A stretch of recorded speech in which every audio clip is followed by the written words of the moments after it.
Welcome everybody. Welcome to Tending the Flame, Tools for Burnout and Fatigue for Providers and Activists, facilitated today by Anastasia Martinez and hosted by Repro TLC. So who is Repro TLC? Repro TLC, formerly Midwest Access Project, is a national nonprofit. We are dedicated to expanding equitable, comprehensive reproductive health care by training providers in a range of reproductive health care, abortion, miscarriage management, contraception, and pregnancy options counseling.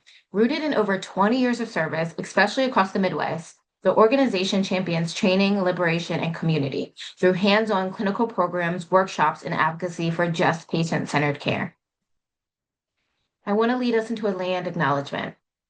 We have a collective responsibility to name the genocide, stolen land, family separation, and forced sterilization of Indigenous people. But naming is not enough.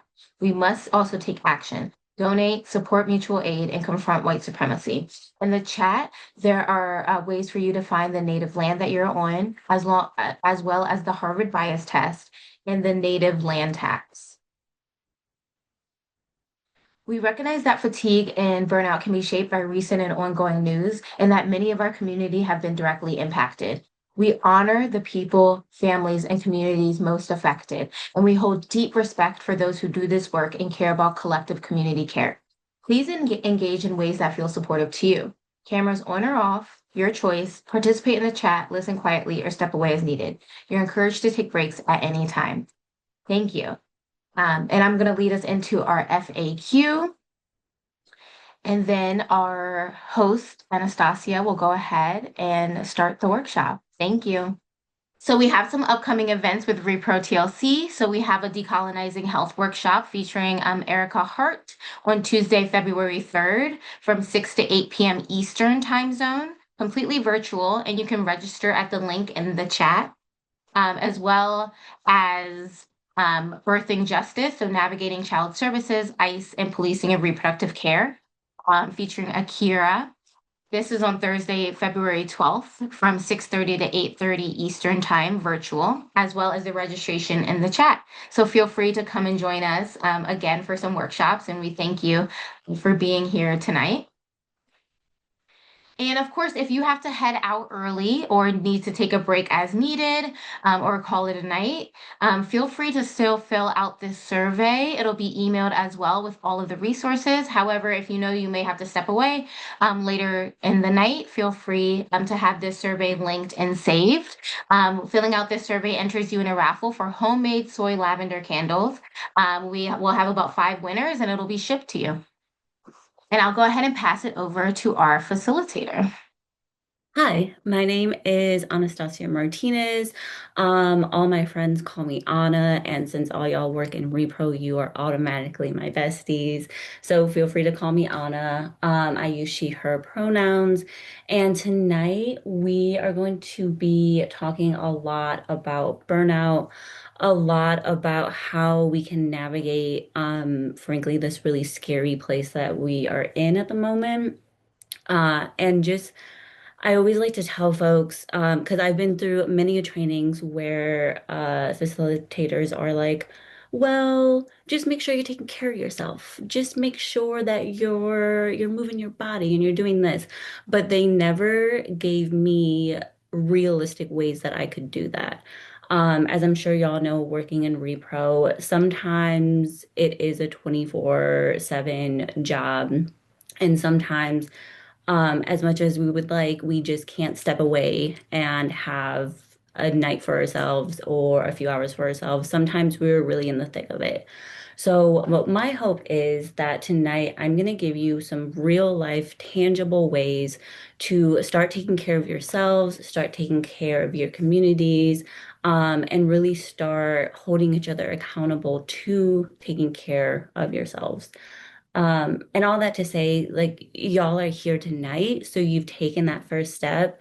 You're already showing yourself, showing folks who know that you're here that you are taking your mental health, you're taking your burnout seriously, and you're looking for tools and resources. So already you're doing amazing.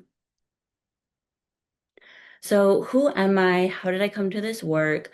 So I started in policy and am still in policy. But I am the first in my family to graduate high school, to go to college. And so my journey started really, really young, just trying to figure out how to navigate um, a world outside of the east side of Toledo. I'm from Ohio, I'm from Toledo. I went to school at Ohio State. If you know anything about Ohio State right now, things are not great, it's very sticky. And so through policy, I started to see it as a way to fix injustices. I then moved to Massachusetts. I became a social studies teacher. I taught sixth, seventh, and eighth grade social studies at a public school in Massachusetts. Learned a lot about myself, learned a lot about burnout, which I didn't know that it was called that. I just knew that I was tired all the time. I knew that my tank was always on empty. Um, and wasn't really sure how to navigate it, just knew I had to make it through every day. After teaching, I landed myself a policy fellowship in Boston. And so this is where some of the more community advocacy that wasn't happening already inside of my classroom started to take place. So I started working with policymakers, with community organizers, with unions to create policies, create bills, create laws about higher education, about childcare, mostly about the costs of these things, so that when legislators were writing bills, it came from folks who were impacted the most. Completely loved the work, completely loved the city. But then my mom called me up, and this was during Trump's first election, I think. Maybe he had already been president, but she was like, Anna, you got to get home. People are at the state house. They're claiming that spoons are getting stuck to them because they're magnetic from the COVID vaccine. And it was a whole thing. So, long story long, I came back to Ohio. I worked at the state house for all of 6 months before I realized that the state house was not my pathway for change. And I found Ohio Women's Alliance, where I am currently working. And so, Ohio Women's Alliance is the state's only Black-led reproductive justice nonprofit here in Ohio. We do a lot of direct service work. We do a lot of advocacy, both on a political level and on an issue level. And this is where I really met all my repro girly pops, repro people who I love and who are still to this day like my besties.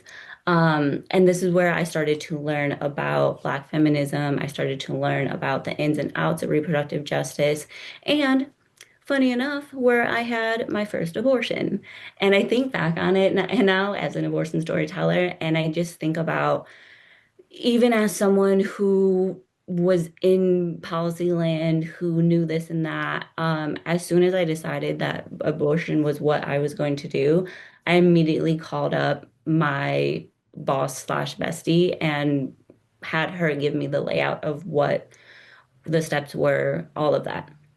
And so needless to say, I dove in head first, loved repro.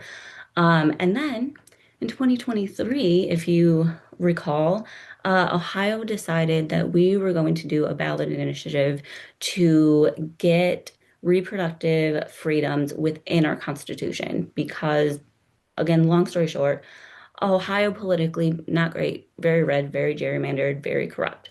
And so this was our way of getting our rights into the Constitution so that they were secure, they were cemented. And so I worked through that. I am a campaign manager. I had all my canvassers out on the phones, on the ground. Again, like going back to what I said originally, truly 24/7. This was our time. If we were going to do it at any time, it was now. Now was the time to throw all of our eggs in the basket. Um, Spoiler alert, we won. We won. I think it was with like 54% of the vote. But truly showed that Ohio isn't the red place everyone thinks it is. It's actually very gerrymandered. But as I was going through If anyone's ever done a ballot initiative, you know what it does to you. I looked around and I saw that not only myself, but everyone that I really loved and really cared about was burnt out, was burnt out to the point that even if we were refilling our cups, we were just refilling a cup that was actually in the negative already. And so I went through a yoga teacher training, accomplished that. I went through and became trauma informed because I knew folks who I really wanted to bring movement to might have different traumas. So I wanted to be very specific and particular on that. I then went through an herbalism apprenticeship and really started to dig into ancestral knowledge and started to dig into um, just honestly looking around at the world, looking around at nature and seeing that plants really truly give us just about everything we need. And learning how I can make tinctures, medicines, teas, and even now to this day, if you know any Ohio Repro folks, you'll know that if you bring up my name, they'll be like, "Oh yeah, Anna, she like made me drink that tea that one time." So this has really accumulated into what I'm here under right now is Next Chapter. So this is my small business that I started, that is a wellness business, wellness and books, and it's really a mesh of everything that I love, books, wellness, teas that I really want to bring to folks who are doing the work, who are on the ground day in, day out, whether they're an organizer, whether they're a caregiver, and just trying to remind folks that the work that you're doing, yes, is for your community, but you are part of your community and you also deserve rest. You deserve to have a filled cup and you deserve to take a step back when your cup is empty. Okay.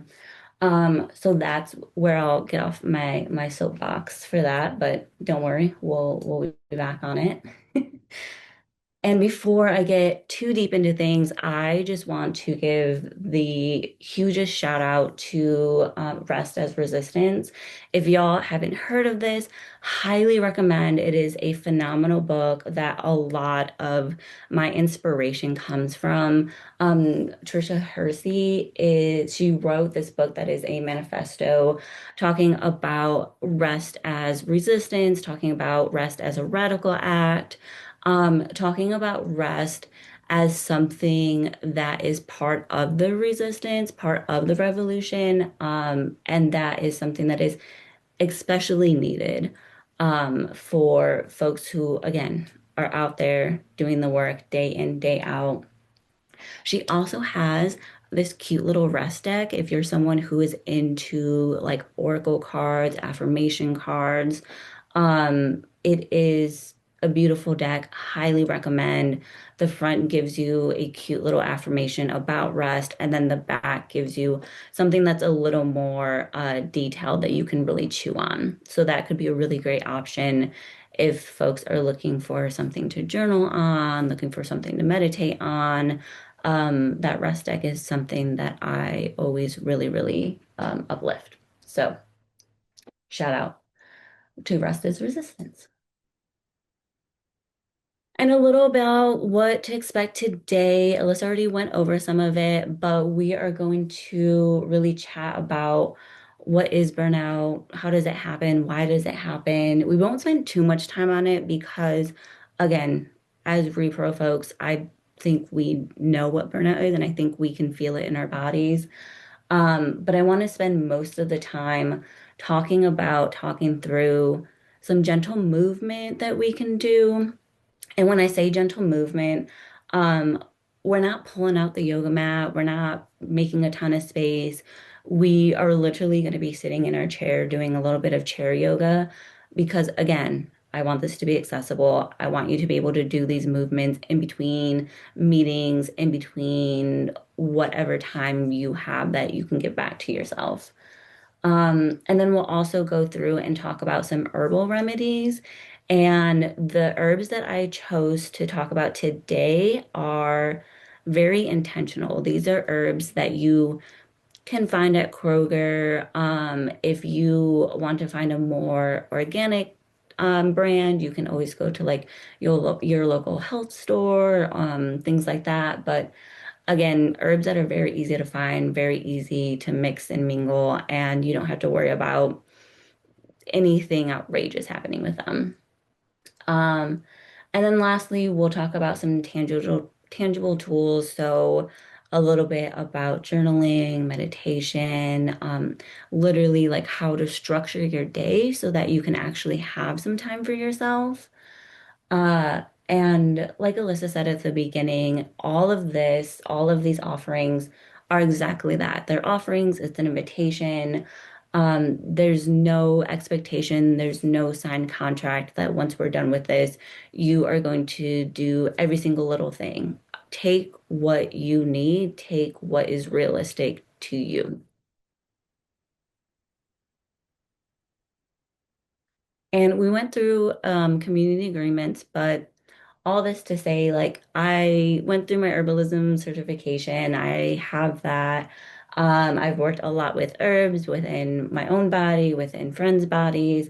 But just know that I am not a doctor. And if something is a step beyond what you feel comfortable treating yourself, like, for sure, go see a doctor. But again, we're repro folks, we know that.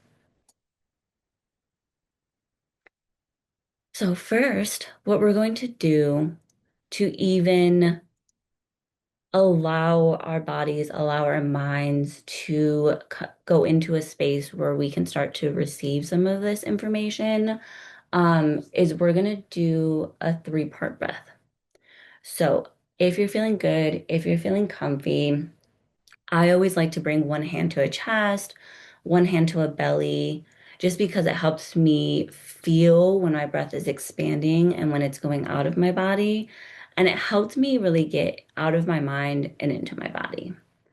So, a three-part breath, what I love to do is I start by inhaling through the nose and first filling the belly.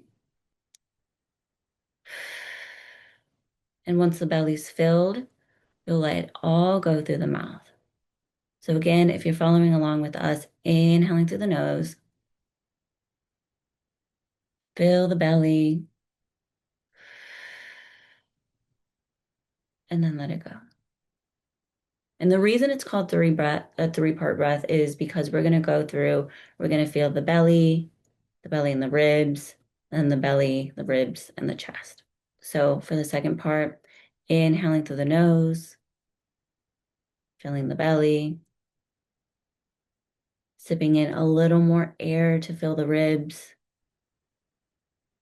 and then letting it go.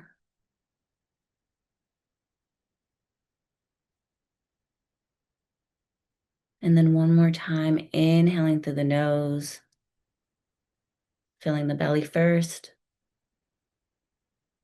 and then the ribs. And then if you can, sipping in one more sip of air to fill the chest, maybe hold for a moment and then let it go.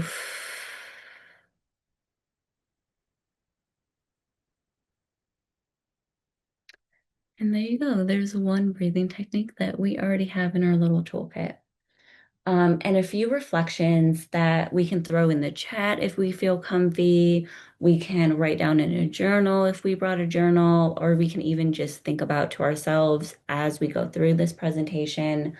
What has brought you here today? Is there anything specific? Has it been a specific project? Has it been just, I mean, look around at the world? Um, and then second, what do I need from this space? So when I say what do I need from this space, it could quite frankly just be I needed these few hours to not think about anything else, but think about myself. Or it could be a little more specific and it could be more like, what do I need from this space? I need two realistic tools that I can use at least once a week to help me with my burnout.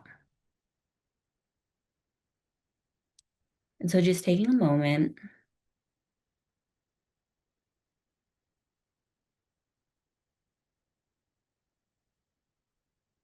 thinking through it, maybe jotting a few bullet points down.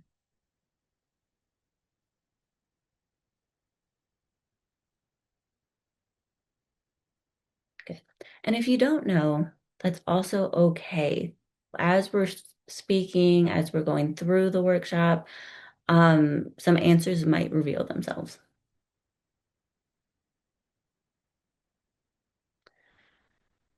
Okay, so what is burnout? Burnout, I think, has become this term that folks are starting to throw around. And I want to be very, very clear by naming that it's not a personal flaw. It's not because you're doing anything wrong. It's not because you're not resilient enough, you're not strong enough, you're not committed to the work. Burnout happens when our bodies, our minds are asked to do above and beyond for long, long, extended periods of time. And so, if you are from a community that has been marginalized, that has been ignored, that has been oppressed since, I don't know, the beginning of the United States of America, and you're living here, maybe that burnout has been sitting there for a little bit and we're just now giving a name to it. So, again, being very clear, it is not a personal flaw. It is something that systems are designed to make it so. Systems are designed to make this flaw so that we are constantly giving from ourselves. We are constantly fighting. We're constantly on the offense. We're constantly on the defense. There's always something happening, it seems like, right?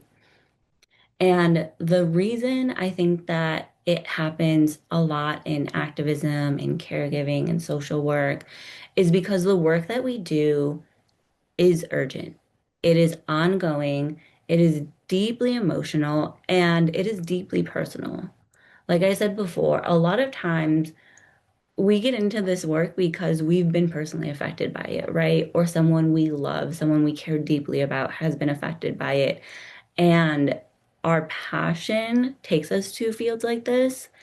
And the passion is something that I think is maybe sometimes a double-edged sword because we love the work and that fuels us.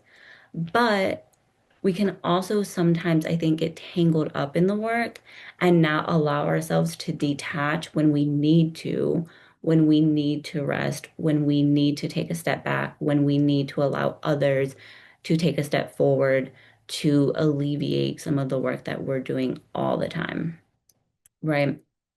Another thing that I just want to chat about is like compassion fatigue. So that shows up when we're constantly holding space for other people's pain, whether it's our clients, our community members, patients, students, family, right? Just because we're doing this work and we're working within our community doesn't mean that our personal lives stop. Um, it could be family stuff that's going on, it could be partner stuff that's going on. Again, just because the work keeps on going doesn't mean that our personal lives stop at all. And another thing I just want to touch on is our nervous system that we'll dive a little deeper into once we start talking about herbs and movement. Um, but a lot of times our nervous systems are dysregulated. And when that happens, it tells our body that we are in survival mode. So when you think of the fight, flight, freeze, shut down, when this happens for extended periods of time, our nervous system is solely concerned about surviving, that all of these other things start to fall to the wayside, right? If you are burnt out, if your nervous system is dysregulated, you may notice that you have more tummy issues. Like tummy ache girls unite, like it is a thing. You might notice that your appetite is severely dysregulated as well. Maybe you don't feel hungry at all. Um, and you might even notice if you are someone who menstruates, maybe your cramps are a lot worse, maybe your PMS symptoms are a lot worse. So truly the nervous system is kind of this core being where when it is not okay, it's not just the nervous system that's not okay, it starts to branch out into a lot of other symptoms within our body that I think a lot of folks don't realize, and I think a lot of band-aid solutions start to come up. And just another to be very, very clear, none of these are our own personal faults. These are something that is a made up of white supremacy of the society that's been created to literally make us feel like this.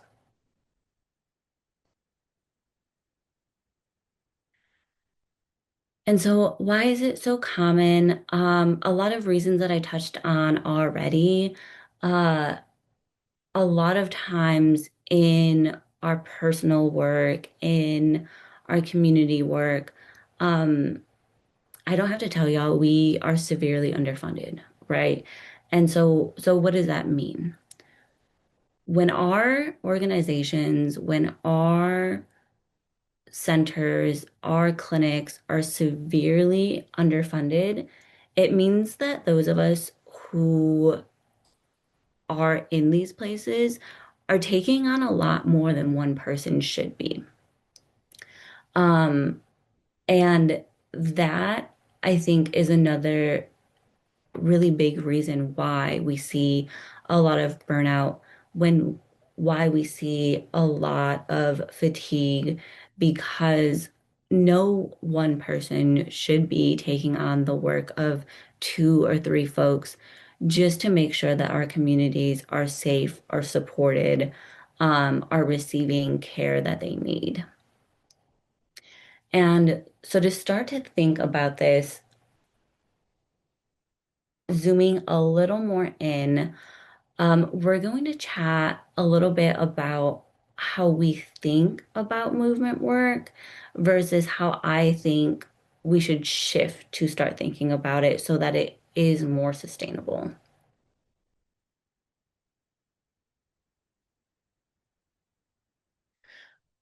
So right now, a lot of the work that I see being done, being talked about, is kind of talked about in a start finish way, right? We'll say that maybe like for example, like a ballot initiative. We're starting in this date and then we're ending here and the goal is to do this. And then once this is done, like, cool, we did it. We did the thing. But realistically, we all know once something is accomplished, that's not the end of it, right? There will always be another thing. Like for example, for the Ohio ballot initiative, we won. Those rights are in our Constitution. Does our state government care? No. Does our House Supreme Court care? No. So we did the thing, but now we have new steps to continue protecting that, right? We have new steps to create um, systems that will still help our communities, that will still help them receive the care they need, even when legislators, politicians, justices are not doing their job. We still have work to do. And so, my challenge for folks is to rather than think about something in a linear way, to think of it more as a cyclical way. And so, what I mean by that is we are always in this action phase, right? We are always doing something, there's always something to be done. But a lot of times, I would argue we skip every other phase. But if we're doing really good, if we're being really, really good about whatever it is, whatever the work it is that we're doing, whatever program, whatever ballot initiative, whatever, um, you get it, whatever thing we're in, we'll usually pause, reflect what went right, what didn't go right, how can we do it better? And then the next step that I think should be happening is rest. We should be taking some time to take a step back, to celebrate our wins, to refill our cups, and then within this renewal process, be able to look around and say, okay, what are the next steps? What do we need to do next? But again, we're skipping almost 100% of the time this rest portion because either we're severely underfunded, there is quite literally no time to rest. Um, the state government, the federal government has done something to terrorize us in our communities once again. And so we need to mobilize ASAP. We need to take care of our communities. Again, there is no time to rest. Or we have just jumped into the new project.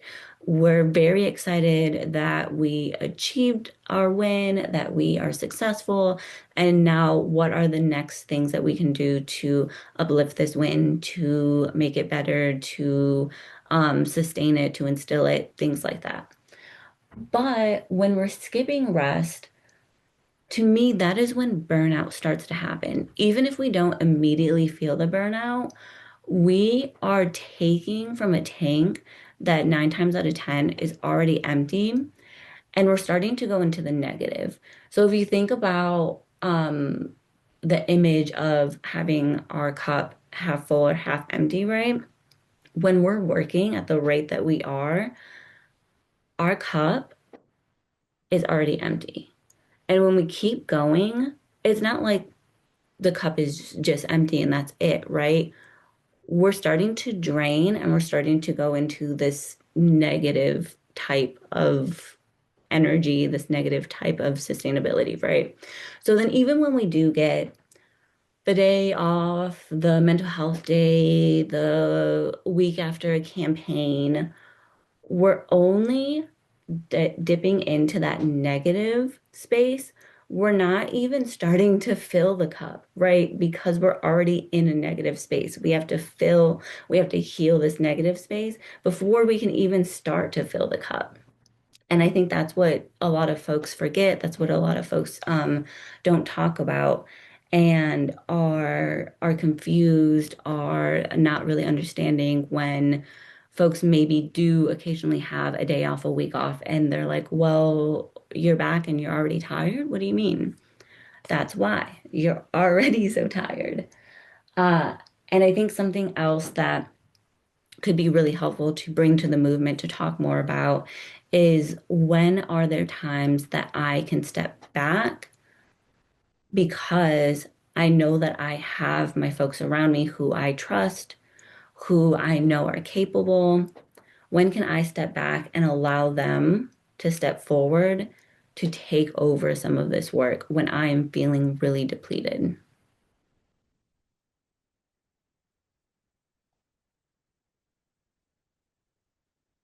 And a little bit of a reflection that we're going to go through. Again, maybe it's something that you're writing down in a journal. Maybe it's something you're just thinking about. Maybe it's something you throw in the chat. But I want you to imagine your work as a garden. And so right now in your garden, what what is growing? And then I want you to think about what feels overgrown.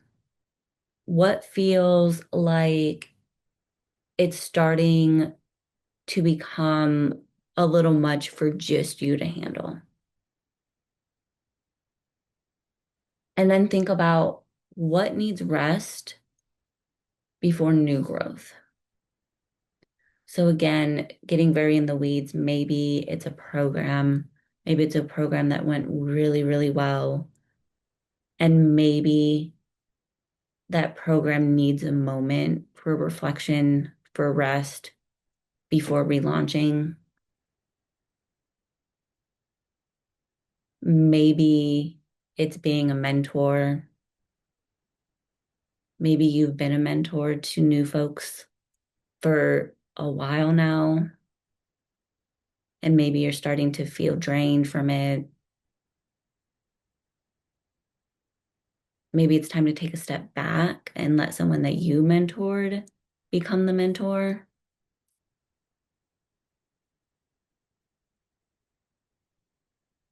And then thinking back to the body while you're thinking of these things, maybe feelings start to pop up in the body.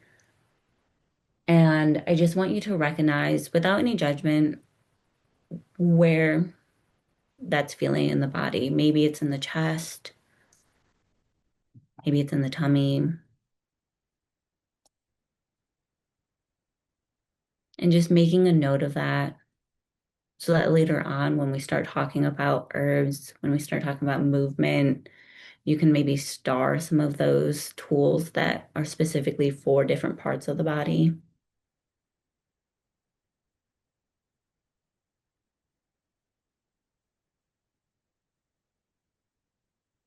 Good.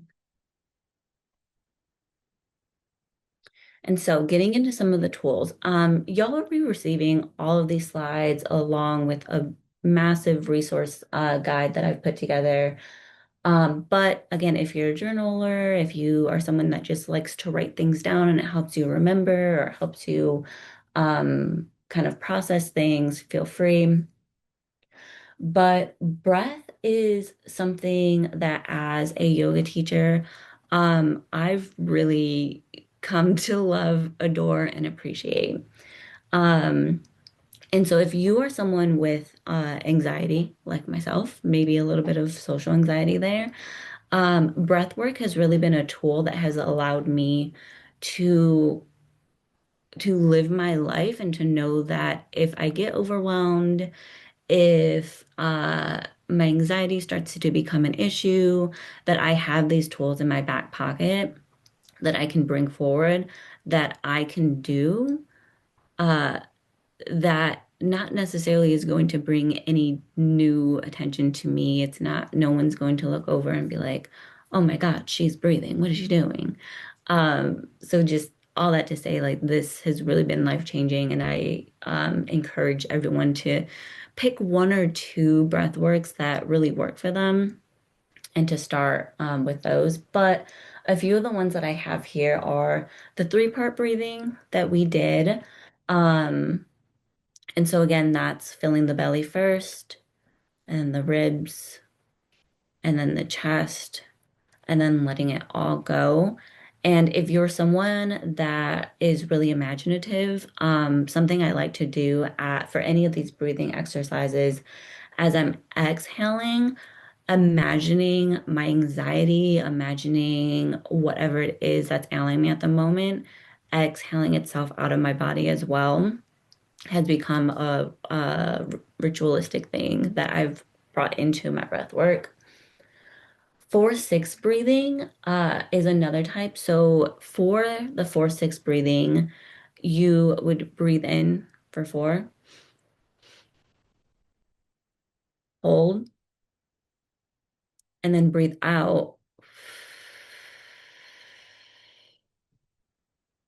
for 6. And the reason 4-6 breathing is so good is if your nervous system is starting to feel dysregulated, breathing out longer than you're breathing in is going to help remind your body, remind your nervous system that you are safe, that you are good, that the longer breath is going to help bring you back to the body, is going to help still the body, and is going to help the body start to soften. Because if you have ever dealt with anxiety, if you've ever had maybe a panic attack, an anxiety attack, you know that once that starts, the body starts to clench, the muscles start to clench.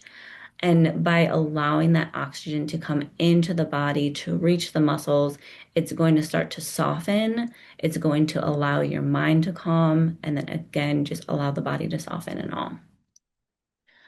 Box breathing is something that you've probably seen a lot of. But just as a recap, the way that box breathing works is imagine a box and you would breathe in For 2 to 4, depends on where your lung capacity is, depends on how that feels in the body. So, for example, we'll do a 4 count. So you would breathe in for 4, hold for 4, exhale for 4, and then hold for 4 before again inhaling, holding, exhaling.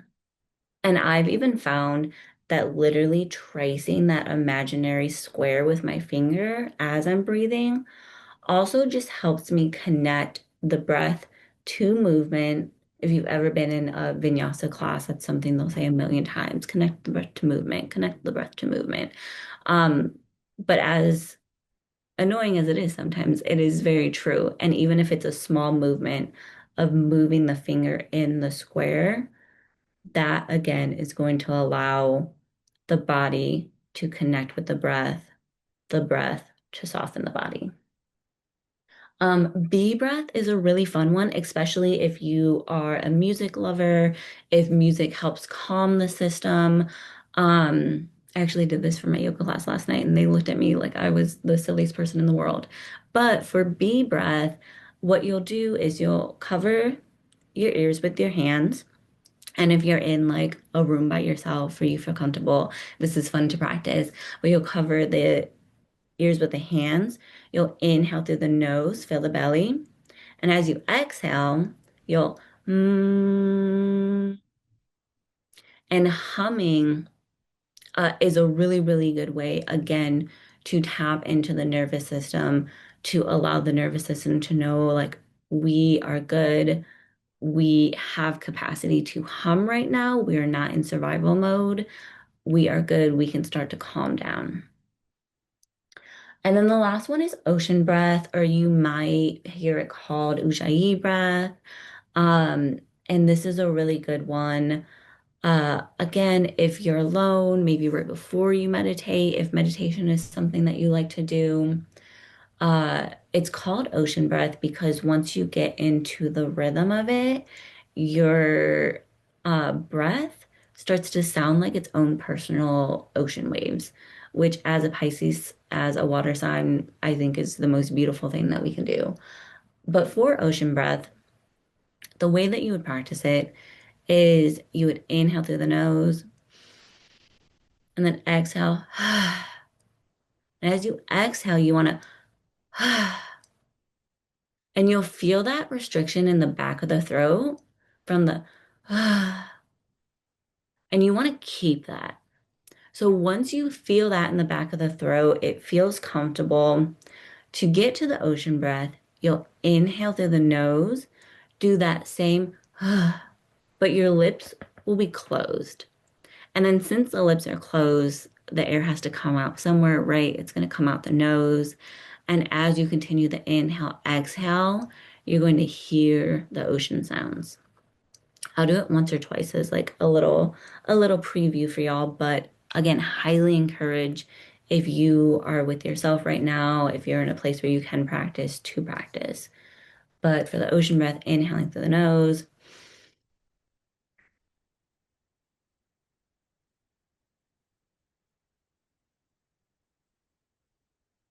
And so maybe you can hear, maybe you can't hear, but as you're pushing it out, you start to hear the ocean waves lapping. And that's one of my favorite breaths of all time.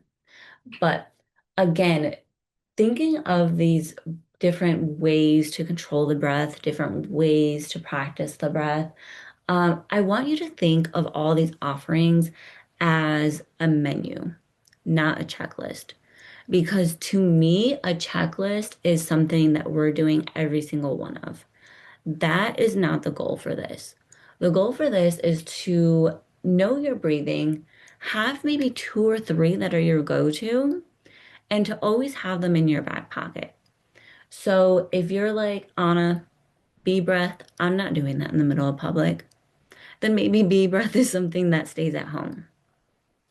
But if you're like, Anna, The box breathing is really resonating with me, and I think that's something that I could do in between clients. I think that that's something that I could do before or after events.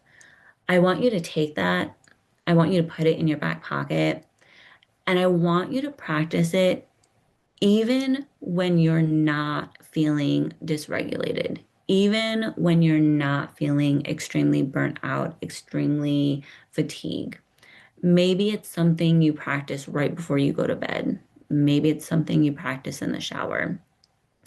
Because as you practice these, the body's going to start to recognize it.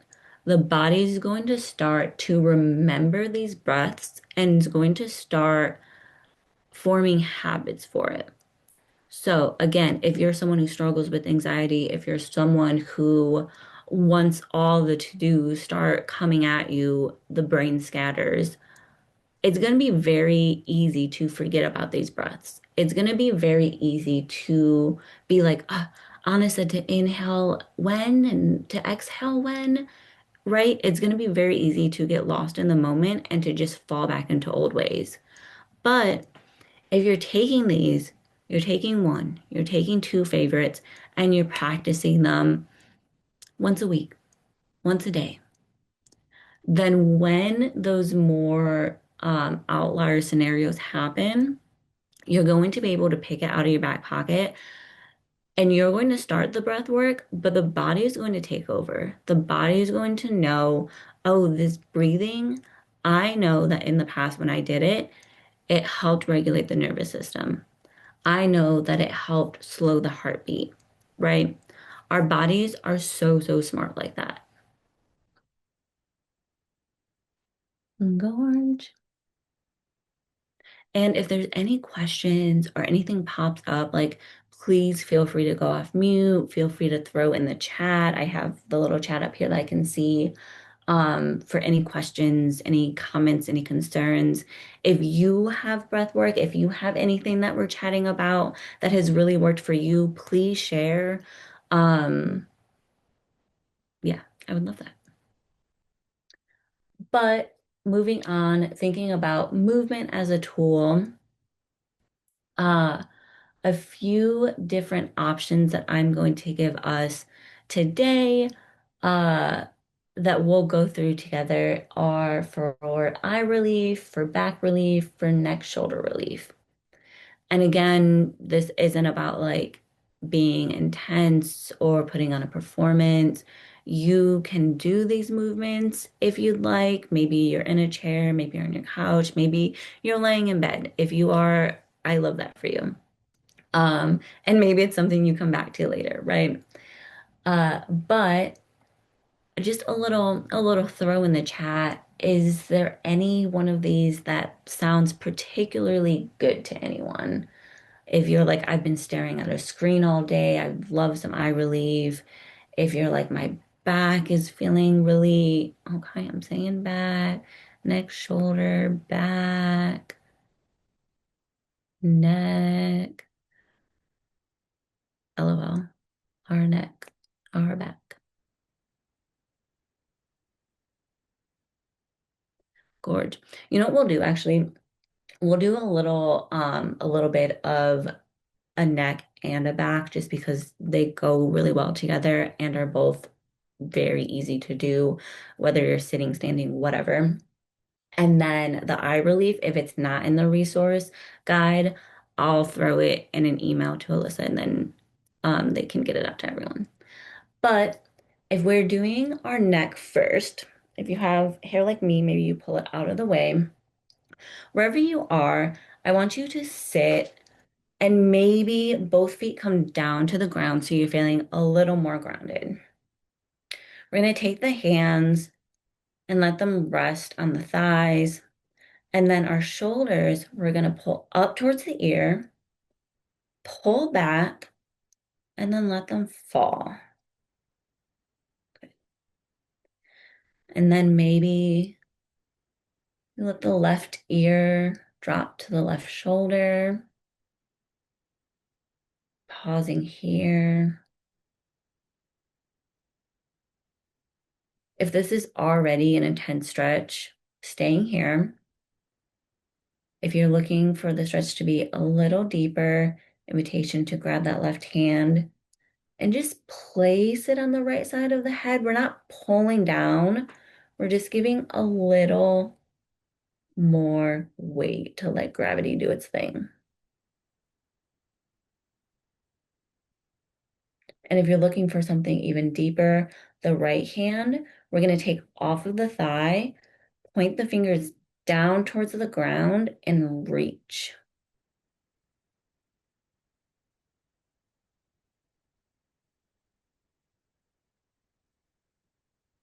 Releasing the right hand first if you have that reaching, and then the left. And then doing the same for the other side. So right ear to the right shoulder, checking in, making sure the shoulder's not coming up to the ear, right? We want the shoulders to be pulled back, to be down, and to let the ear naturally fall.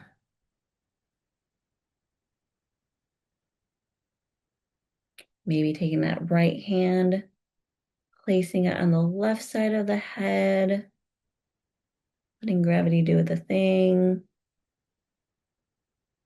And then maybe that left hand reaches down towards the ground for an even deeper stretch.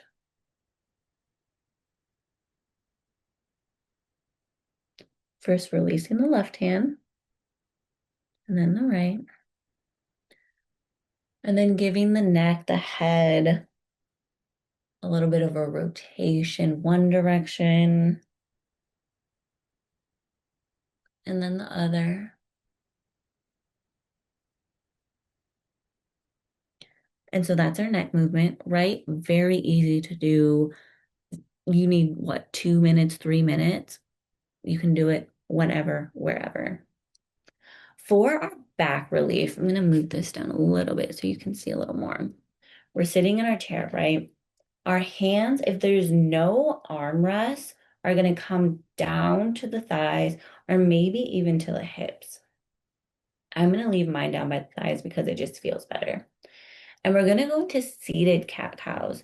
So if you've ever been in a yoga class, you know a traditional cat cow, you're down on your hands, your knees, and that's how we're moving our bodies. We can't always do that, right? We can't always plop on the floor and do some cat cows. But if we're seated, this is a really easy way we can do.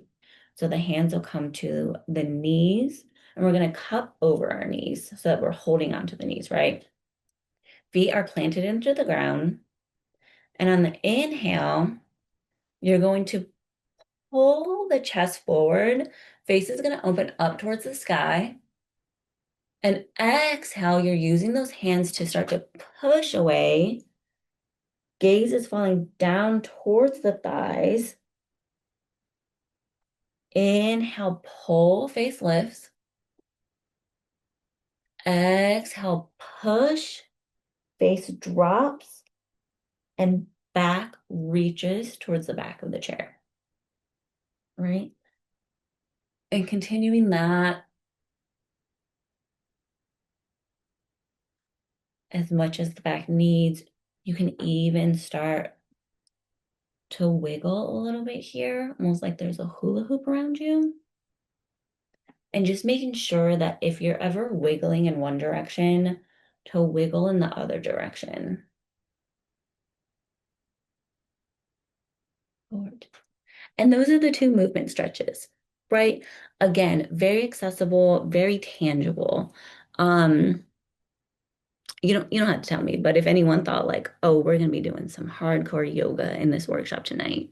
No, right? Again, my goal is to make everything accessible, everything something you can do tomorrow during your lunch break if you wanted to. And something I just like to tell everyone is that everybody's body is different, right? What feels good and works for you will always be the goal. And the goal is never to copy paste yoga movements that you're seeing, especially what we're seeing on social media nowadays. Like, please, please, that's not, no. Okay, I love all of these things, but I'm like really loving the herbal allies that we're gonna be talking about. So if you are someone who really enjoys warm drinks, really enjoys teas, like I got you, babe. But if you're someone who's like, Anna, I don't really like tea. I think it tastes like weird water.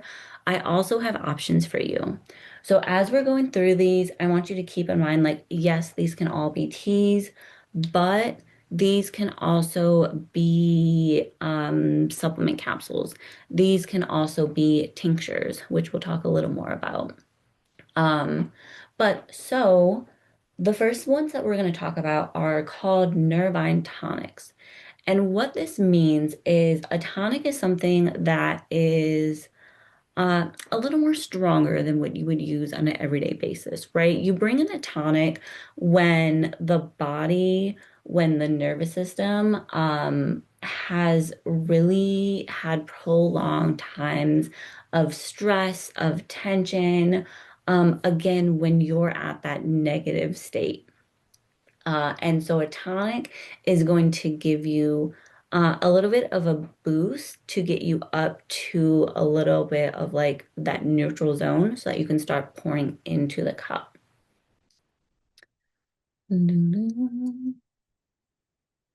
And so a few different options that we have here. Milky oats, you might also hear it called oat straw is really, really good. Skullcap, another really phenomenal herb that's going to, and all of these are going to get into your nervous system and are going to calm it down. So these are phenomenal for um, if you're someone who, when you're going to bed, you rethink the same thing over and over, or you're going through your checklist, your to-do list over and over. These are going to help take you out of that loop and are going to help your nervous system, your brain calm down so that you can fall asleep, so that you can start to restore your system that way. Another one is St. John's wort, lion's mane. If you don't, lion's mane is a mushroom. If you don't like mushroom, again, there are capsules that you can take.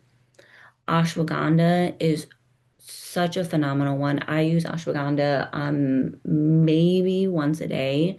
And this is something that I will use, especially if I know that I have a busy week coming up, if I know that there's a project, there's something in the back of my mind that is really just going on a loop over and over.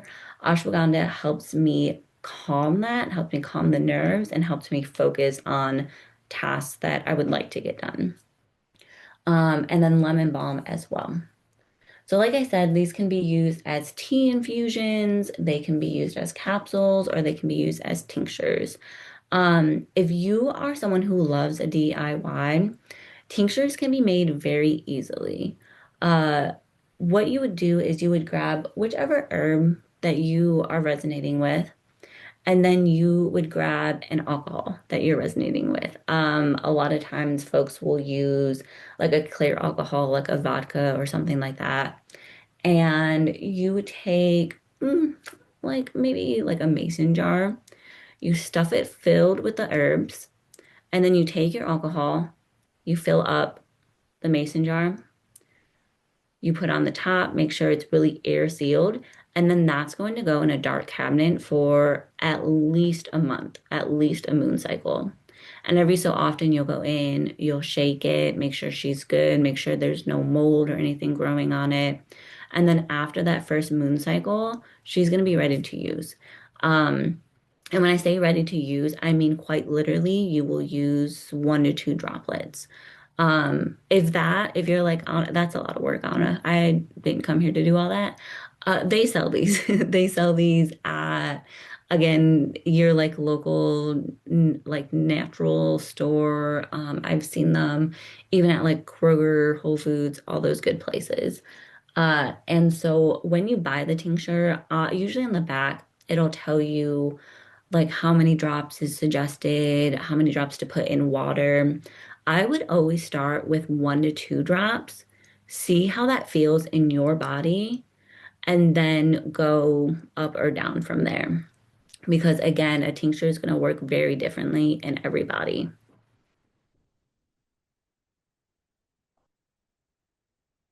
The next one are nervine relaxants. So these are something that can be maybe a little more every day, maybe more than once a day. They're a little more gentle, a little more just give you a little pat on the back. And so these are going to be, a lot of these are probably a little more like, oh, I've heard that. I know what that is. Chamomile tea is phenomenal.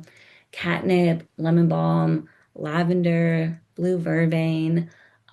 Just know that catnip is not something that I would give to anyone who's pregnant, uh, just out of caution because catnip can be something that brings on your menses, and that's just not something that a pregnant person would want, right? So again, these can be really, really good as teas. I would actually, for the Nervine relaxants, recommend that they be more of a tea, whether it's a hot or a cold fusion, um, because the making of the tea, the drinking the tea is going to turn into a ritual. And that's going to contribute to the nervous system slowing down, the body starting um, to associate these different teas, these different rituals with it's time to slow down. It's time to relax, right?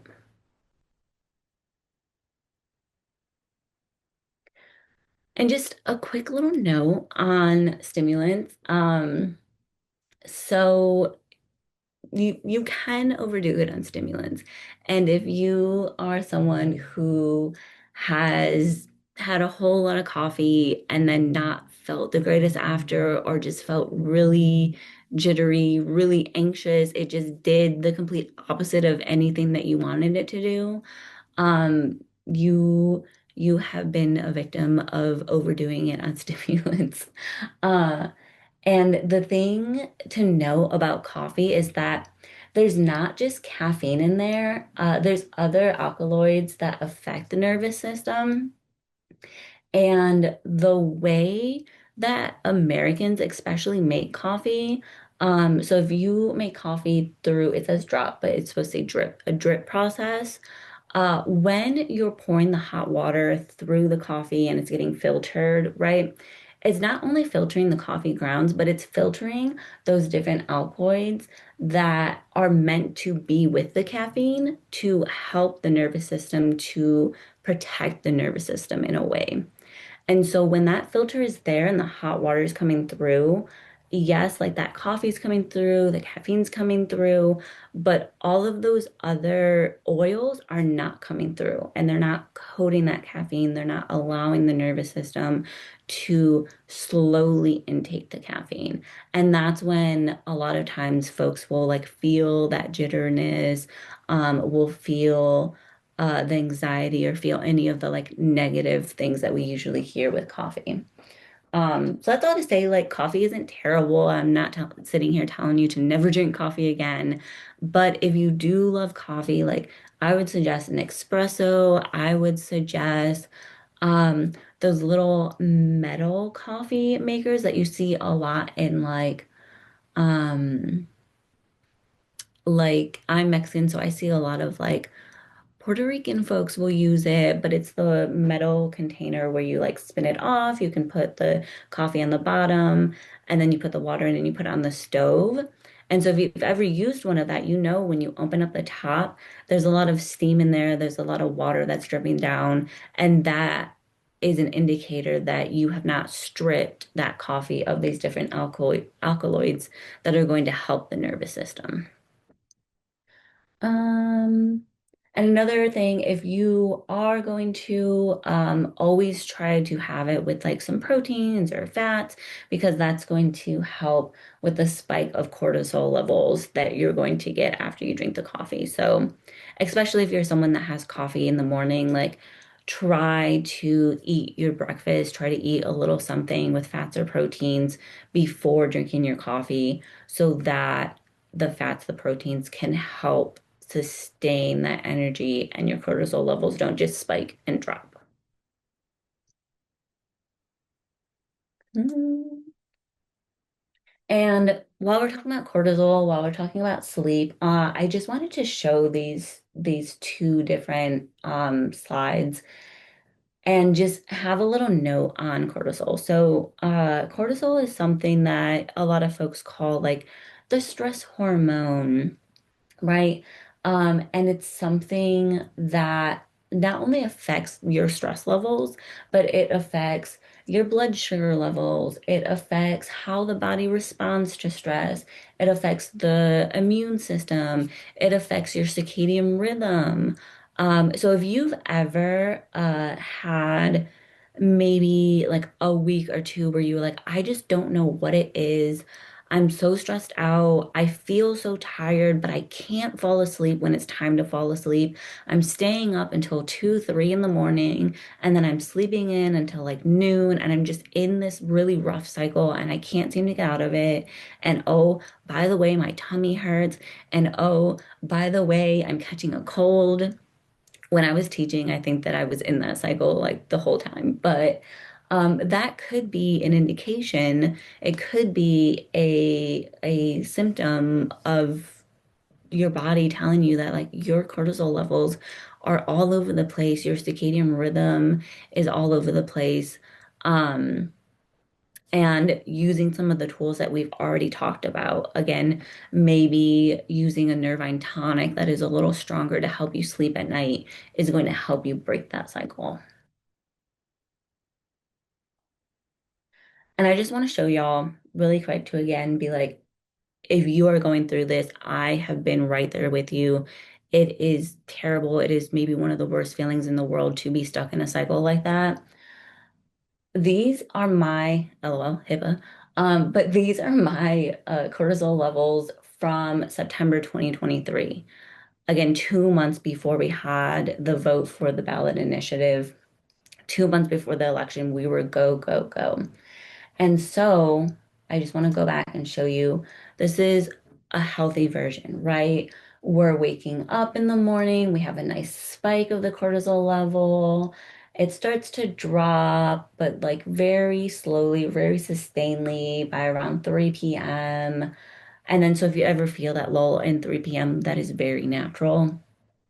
And then it really lowers, it allows you to like get that nice good sleep, fall asleep around 9, 10, and then it spikes back up. But the reason it spikes back up is because when you're sleeping, when you're getting your deep sleep, the cortisol levels will increase because that's when you're getting your deep rest, your deep restore. And that's why you see that increase there. But again, nice and healthy. We're increasing in the morning, slowly decreasing by the afternoon, and then coming up. When I was in my really not great cycle, the blue is where my cortisol levels were, right? I was waking up already spiked. Within 30 minutes, I was crashing. Um, I know at this time I would grab an energy drink, I would grab whatever I could without any food in my stomach to increase my energy because I had work to do. And so that's why we see a very intense increase here. And then as whatever energy I scrounged together that day started to crash, I was crashing as well. And it just was not a good time. So again, during this time, I was not using any of my tools. I was not using any of my teas, any of my tinctures. I was not journaling. I was not doing yoga. I was not taking a minute to be by myself. It was a constant go, go, go. And I remember when I went to see my naturopath about these results, she was like, Anna, are you okay? Are you sleepy? And I was like, yes, girl, I am very sleepy all the time. Um, so just all that to show there are ways that you can start to, if you're feeling like you're in this doom cycle, these are realistic tools that can help you slowly but surely get out of that cycle. A little bit of mindfulness as a tool, journaling, and just a reminder that it can be a sentence, it can be words, it can be doodles. It doesn't have to be this outrageous long diary about every feeling that you've had today. It can be anything that you need it to be. Meditation, music, walks.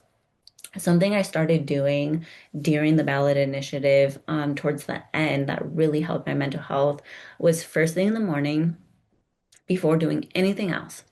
I would wake up, put on my shoes, go outside, and go for a walk. I would literally just walk around my neighborhood. I think it took 10, 15 minutes. And that absolutely brought so much joy to my life, but so much calmness. Because if you are like me, and if you haven't done it recently, I'm 85% sure that you've done it before. Um, I was in a really bad cycle of waking up, immediately checking my phone, seeing I had five different Slack messages, 10 different emails, and starting to work immediately. That was not good for my mental health. It was not good for my sustainability. So by waking up, immediately going outside, it gave me at least 10, 15 minutes a day to just be by myself, to just be out in nature, to feel the sun on my face, to hear the birds chirping. Um, and I think like cute little walks are something that are very, very underrepresented as a way to just have time for yourself. Arts and crafts, projects, even just finding some quiet is perfect. And decluttering. So, my partner and I are both neurodivergent. We have a lot of difficulty keeping our spaces clean and tidy. But something that my herbalism teacher explained and spent a lot of time on when she was talking about the nervous system was decluttering. And she explained it to me as clutter is unmade decisions. So if you have something and you don't know where it goes, you can't make the decision of where to put it down, right? So it just goes in a pile. It just goes wherever for the moment. And I'm sure that you have come across a time where you're sitting down, your desk is completely covered in a million different things. You can't even think straight because you're like, okay, I need to put this away, and this needs to go here, and this needs to go here, right? But as someone who is neurodivergent, my suggestion, my invitation to you is to have this mantra in your head: don't put it down, put it away. And that is something that has significantly changed my life. Even if I am so tired, I don't want to walk upstairs to put these shoes away or whatever it is. Don't put it down, put it away, has been a way for me and my partner to not even start to create the piles, to not even start to create the clutter. And again, nothing's perfect, right? There may be clutters here, there, whatever. But by doing the simple, don't put it down, put it away, it's going to make those a lot less frequent. It's going to make them a lot less heavy. And it's going to allow you, when you do have the time and capacity, to quickly, efficiently clean up the clutter, move on to the next thing, have time back to yourself where you're not doing the decluttering then.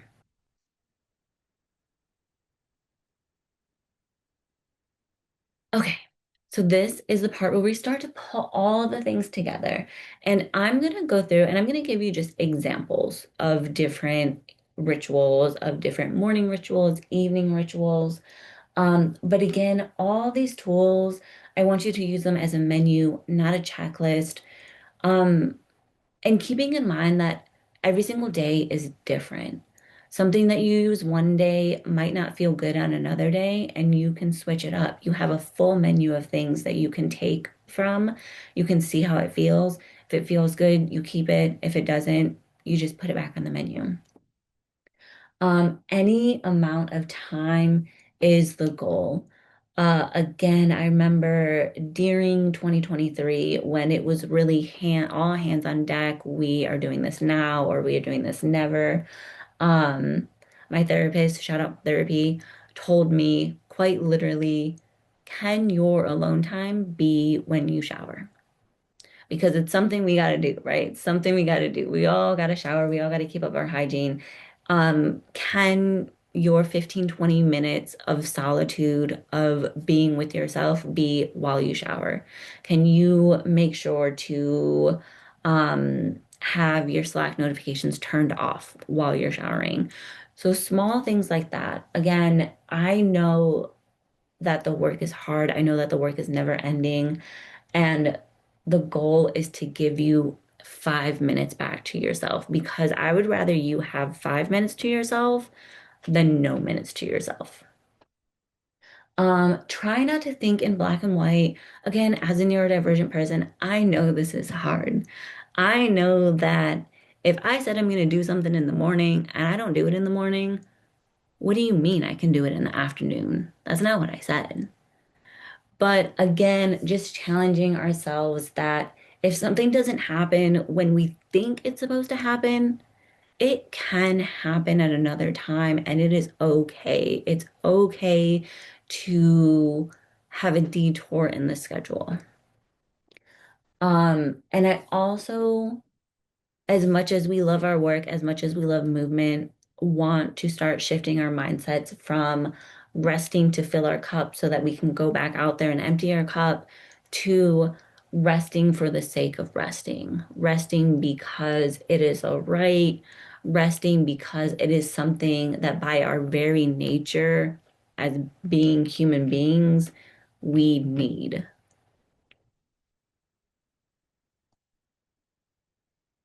Okay, we're gonna go through our little examples.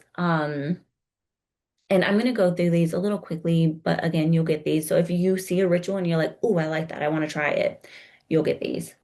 But so this is a realistic ritual for the morning. And I time this all out. It takes anywhere from 10 to 15 minutes. So first, step one is we're just arriving in our body. This will take 2 to 3 minutes. You're breathing 3 times. That's it. You're waking up, you're sitting on the edge of the bed, or you're standing up and you're doing 3 breaths of whatever breath work you're feeling curious about that morning. The next one, 3 to 5 minutes, depending on if you're making your own loose tea concoction, if you have a tea bag that you're throwing in hot water, you're choosing a tea. If tea's not your jam, maybe you're drinking warm water with lemon. Trying to always drink a warm drink in the morning because that's going to wake up the immune system without shocking it. And then as you're drinking, something again to just make this time for you is maybe putting the phone away. Maybe flipping it on its face so that you're not seeing the notifications pop up, so that you're not seeing the text messages, and allowing however long it takes to drink that drink or to even make that drink to be your time.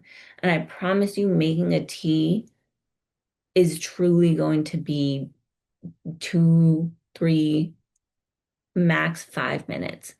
And you are allowed to have 5 minutes without answering anyone else.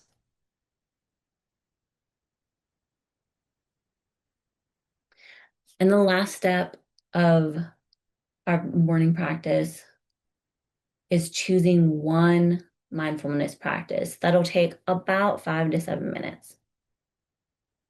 And this is about what feels the easiest to complete. Again, no one's watching you, no one's grading you, no one's being like, so and so chose this activity instead of this. They're not serious about their rest, right? This is 100% for you. And so maybe it's journaling with a prompt. Maybe it's a little meditation. Maybe it's playing music as you drink your tea. Um, Again, maybe it's going for that walk, or maybe it's just sitting there in silence. Something I think is very underappreciated in our society is quiet, is silence, especially in the morning.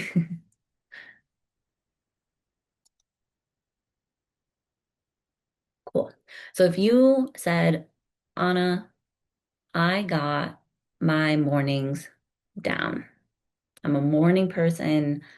I know what I need in the morning. I need help in my evenings. This is an example for an evening ritual. Again, this one's taking about 15 to 20 minutes, a little more time, because our bodies just went through an entire day, right? So we need a little more time to start to calm them down, start to signal to them that it's time to get ready for ultimately sleep, right? And so the first one is just transitioning out of the day. Whether you work in person, whether you work from home, the best thing that we can do to try to start separating work that can be all encompassing, work that can be 24/7, is to have one thing you do every day to signal not only to the body, but to the mind that, okay, we're stopping.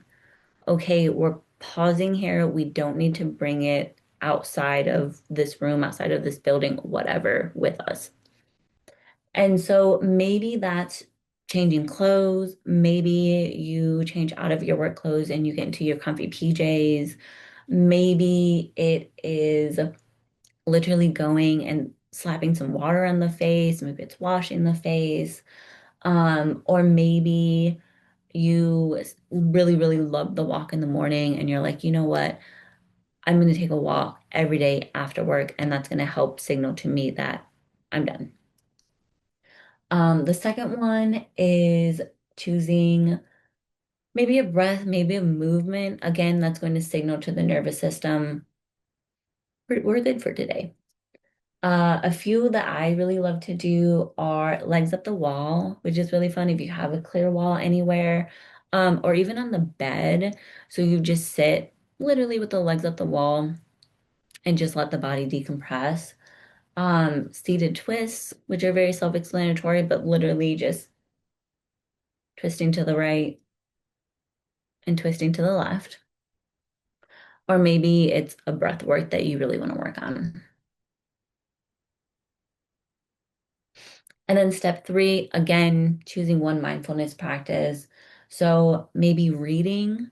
I have started reading Sunrise on the Reaper or Sunrise on the Reaping, um, and just am in love with it. It's been the book that I've been reading every night before bed. And when I first started, it was really hard to get back into it. But I started setting a timer and I said, okay, Anna, you're going to read for 5 minutes, at least 5 minutes. And some nights I would truly read for the 5 minutes and then I'd be like, okay, that's enough. I'm closing my book and moving on. But other nights recently, the 5 minute timer has gone off and I've been like, actually, I want to keep this. I want to keep doing this. Some other things you can do is again the meditation, listening to the music, doing an environment check. So if you're someone who struggles with the decluttering, this could be a really, really good opportunity to not only signal to the brain like we're done for today, but also set future you up for success. So I don't know about you, but a lot of times in the morning when things are really busy, it's like I forget who I am and what I do. And I sit down at my desk and I'm like, what do I do? Like, what is the first thing I do? I don't even know. But something I started doing was taking the 5 minute timer again and just cleaning up my space. And knowing that if it's a bigger mess, like I'm just going to do the 5 minutes. I'm not signing a contract to clean my entire office, to clean my entire desk. I'm only doing 5 minutes. And once that 5 minutes is up, I'm going to have maybe a sticky note. If you have a planner, if you have some type of organizing device you already use, I'm going to write down maybe like a list of things that I want to continue working on tomorrow, or maybe a list of things that I really don't want to forget.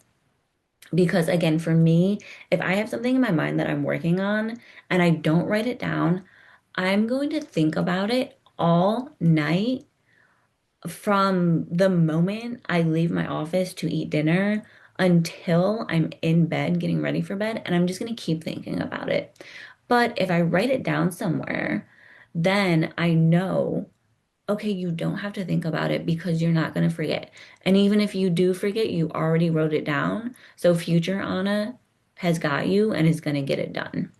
And so this has been really phenomenal in just like a trust exercise of like future me has it. It's okay. I don't have to worry about this. And also just keeping my desk nice and tidy.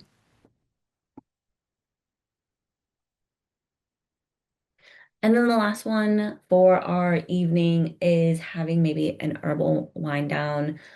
So again, these are the herbs that we talked about that can be used every day, every night.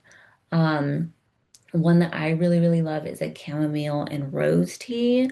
This is, it's really flowery. It's really sweet. You can put a little bit of honey in it too.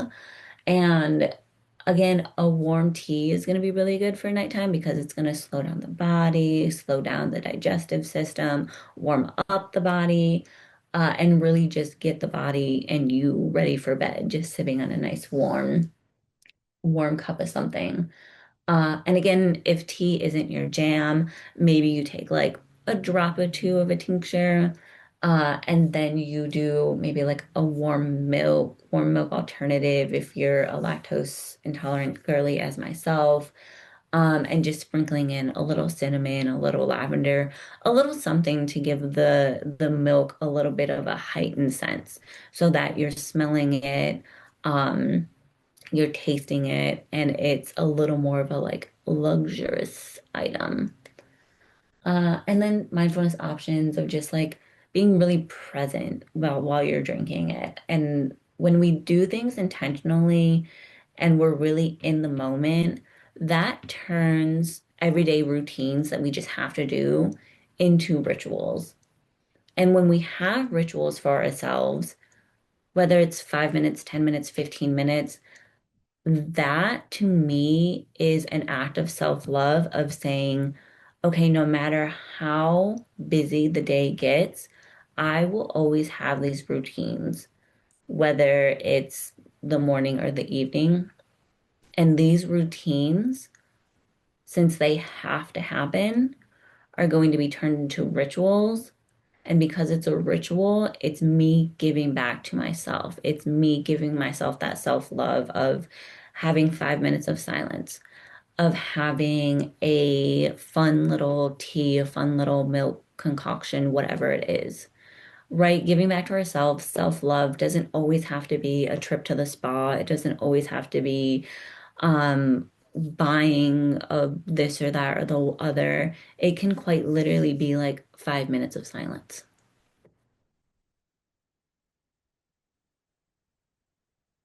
Okay, beautiful, cute. We have it's 7:35. We have about 30 minutes. So I really wanted to take this time to just chat, to talk about anything more in depth. If anyone has any ideas they want to throw out, has any rituals that they're already doing for themselves. Um, and you can also take this time to start creating your own ritual, right? Maybe it's something you do tonight when you hop off this workshop. And I think we have the resource guide that we can throw in the chat so that you can start picking through a menu of options if you don't already have those.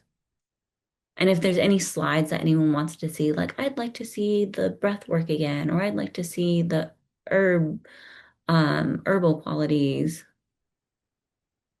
Yay, thank you, Joe.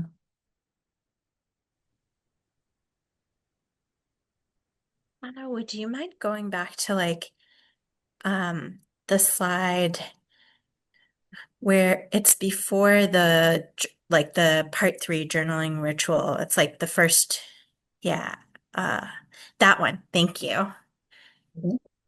Yes. You're welcome.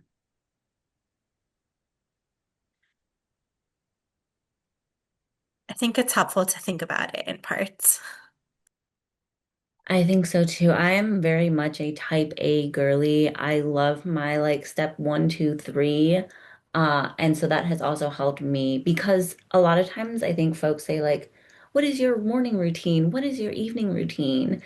And when I start to think about it, I'm like, okay, I wake up in the morning, I brush my teeth, I wash my face, I get my clothes ready, I do this, I do that. And then it gets very overwhelming very fast because again, my neurospicy brain needs to see every single step. But when I take those, again, routines and I put them in their own bucket and I say, those are things I'm going to do anyway, right? I have to wake up, I have to brush my teeth, I have to get ready for the day. And I separate my rituals, that helped me think about it in more of a, okay, step one, I just woke up. What do I need to do to wake up my system? To maybe calm it. Maybe the alarm clock was like really annoying today and I'm really pissed off.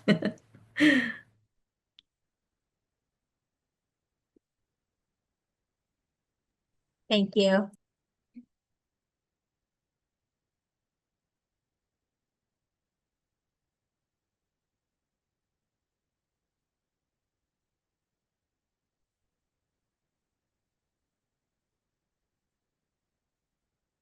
And I'll start reading little questions in the chat too. So, a question I'm seeing from Amy, does anyone have a favorite type of alarm clock other than your phone? My cats. That's real. I, y'all, I'm not gonna lie, TikTok got me. TikTok got me, and I did purchase a Hatch alarm clock. I did.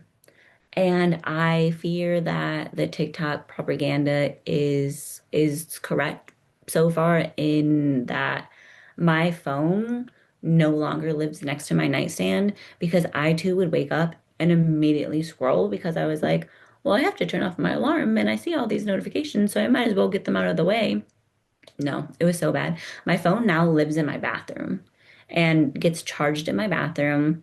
And I do have the hatch alarm. But I do think that just any regular alarm that isn't your phone that you can just like beep on and off is a good alternative. And I'm very pro like leaving your phone in another room so that if if you really need your phone, you're gonna get up anyway to go get it. Oh, I'm seeing a Philips alarm clock. Oh, that's cute. Gradually brings in a song.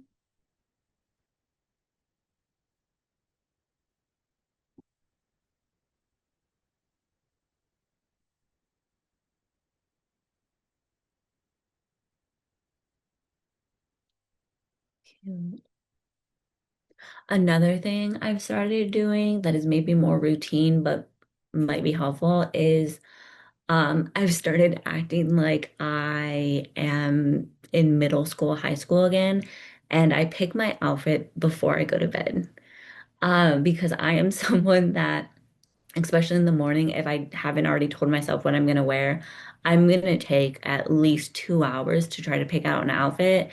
And I'm also going to destroy my closet and my room in the process. And I'm going to stress myself out because I just took 2 hours messing up my closet when I could have been out for a walk, making breakfast, whatever it is. So that might be something that's really helpful too.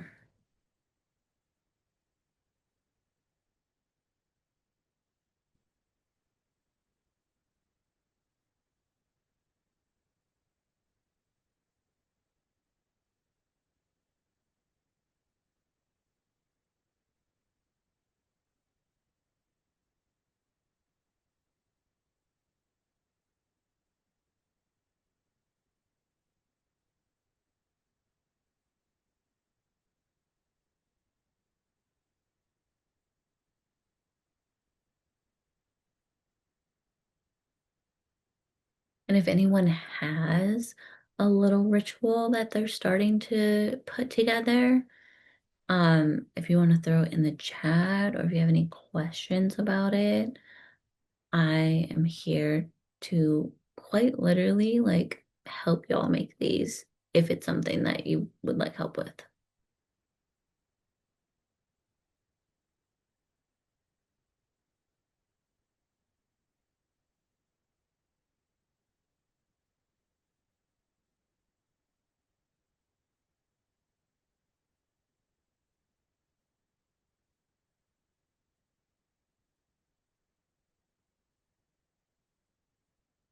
Joe said, definitely trying to be better about the morning phone time in bed.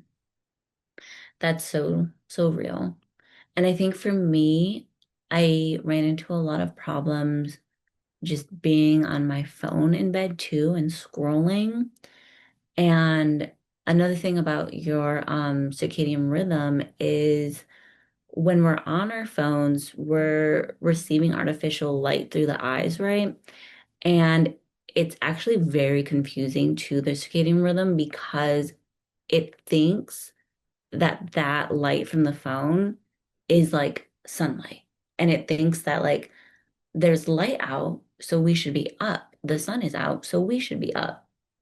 And that can really run into an issue when, again, you're trying to have your circadian rhythm in a good cycle where you're falling asleep at a good, decent time every day. You're waking up at a good, decent time every day. And something else that I found out from my herbalism teacher, shout out, um, is that a lot of folks, especially if you're in the Midwest right now and you're not getting a lot of sun, it's in the dead of winter, right? Um, when it is sunny out, I know it's cold. I know it's the last thing you want to do, but like really just bundling up and like standing outside for a little bit or going on those walks are going to be so beneficial and is going to help your body receive that vitamin D that it's not receiving really at all right now. Uh, and something like funny enough about like vitamin D, sunshine, things like that. When you're inside, even if you're sitting right next to a window and the sun's shining in, you're only getting about like 50% of the benefits as if you were outside receiving that sunlight directly. Um, and this is also true if you wear sunglasses a lot, because a lot of times, like the way that we're receiving information, receiving energy, things like that from the sun is through our eyes, right? So if your eyes are always covered by sunglasses, that is going to it's going to disrupt that a little bit. Now, not to say like go stare at the sun, right? That's not, don't do that. But if there are times where like maybe it's partly cloudy or maybe the sun isn't as extreme, maybe not wearing your sunglasses that day could be really helpful.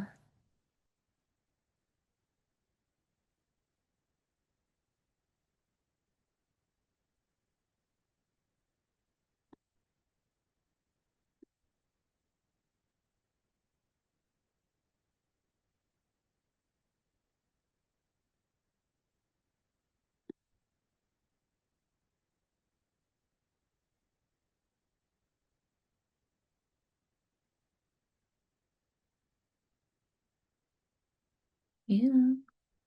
Okay. Well, if no one has any other questions or any other comments or queries, I think that I might turn it back over to Alyssa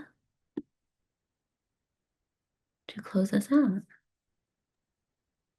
Thank you so much for that amazing workshop. I know I needed a good stretch. Things were popping and locking and everything. So I needed that. I also needed some stuff for the morning. I feel like I go in with all or nothing, thinking like I need to do all of this.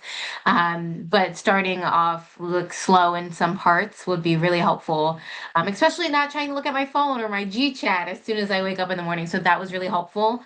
Um, we dropped a survey link in the chat, so please feel free to fill it out. You'll also receive all of the resources, this recording, um, and the survey again in an email in a couple weeks. Please fill out that survey. It helps us pivot and change and support this program. When you fill out the survey, you'll be entered into a raffle, so either a $25 e-gift card or some lavender soy homemade candles, which I feel like really fits the vibe of this workshop. And I hope you take some time for yourself this week, even if it's you can't do 10 minutes, 5 minutes, try to do 3 minutes, try to do 2 minutes. Just really, yes, and add the candle to your ritual. Um, so please fill out that survey, join us for another workshop, and please take some time for yourself tonight or tomorrow. Thank you all. Have a great rest of your night.